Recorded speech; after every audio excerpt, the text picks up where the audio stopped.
I'm Amy Cherry. This local news is a service of Flagler County's Toyota dealer, Beaver Toyota, here to wow ya. These individuals are going to be held accountable. Realtor Margaret Sheehan Jones and Parkside Realty will be slapped with a lawsuit from the county after hazardous black mold is found in the Sears building on Palm Coast Parkway, where the sheriff's office had been planning to move, at least temporarily. A letter from County Attorney Al Hadid obtained by WNZF says video and photo evidence from that site unmistakably shows that water intrusion was long-standing. Hadid says the water intrusion is so bad it's made the building uninhabitable due to black mold, rusted metal, and damaged sheetrock. The same realtor sold the county the Bunnell Hospital where the Flagler County Sheriff's Office Operations Center was constructed. That building has been empty since last June, after dozens of employees filed workers' comp claims saying it made them sick. Evidence of mold and water intrusion was also found there. Joe Mullins says the lawsuit is justified due to what he called strong deception on the part of Sheehan Jones and Parkside Realty. And we found issues in all the buildings,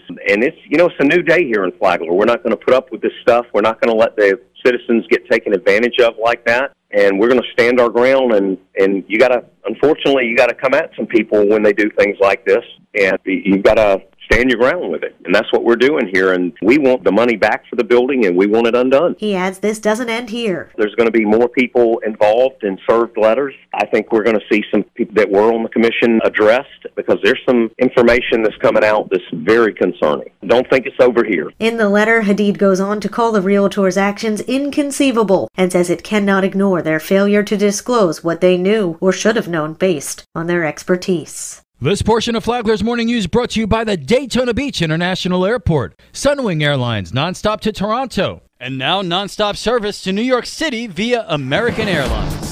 A fight between middle schoolers turns violent in Bunnell. According to 911 notes obtained by Flagler Live, a 15-year-old boy pulled out a knife and stabbed a 13-year-old boy after the two got off the school bus Wednesday. The bus driver told police she saw the fight escalating and claimed the boy jumped the other. Witnesses say the boy had blood on his back, but police say he wasn't seriously hurt and never went to the hospital for treatment. The 911 notes obtained by the paper say the victim was uncooperative. Police found the knife not far from the scene on the 200 block of East Carter Street. The 15-year-old suspect also hasn't been arrested. Police did, however, handcuff 32-year-old Joshua Harris on a charge of obstruction after he allegedly tried to interfere in the investigation. Bunnell police say they're continuing to investigate the incident in conjunction with the Flagler County Sheriff's Office.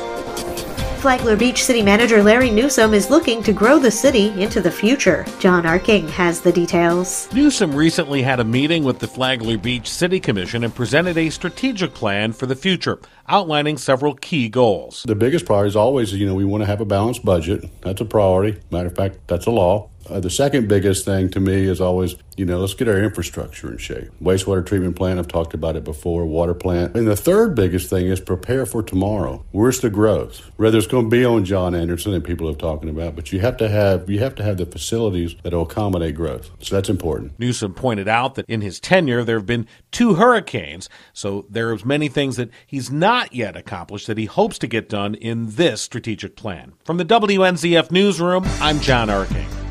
A judge gives a pet owner one last chance. Tony Magoo has the story. Stacy Steele had a problem with the city of Palm Coast because she was accused of boarding 18 dogs and cats in just the worst conditions imaginable. She'll be allowed to keep the animals for at least 30 more days after a judge's order. An attorney for the family helped arrange the reprieve from the city. Steele had a stipulated order with over 20 conditions to be met, and one of those would allow Palm Coast animal control officers to monitor the condition of all 4 of Steele's 6-year-old pug dogs for at least a year. Flagler County Sheriff's deputies charged Steele with animal mistreatment, which is a misdemeanor. A complaint back on April 18th prompted a visit by Palm Coast Animal Control along with sheriff's deputies, where they said they found the cats and dogs living in disarray with urine and feces scattered around the floor. Steele is scheduled to appear before County Judge Melissa Disler on June 4th for an arraignment. For Flagler's Morning News, I'm Tony Magoo.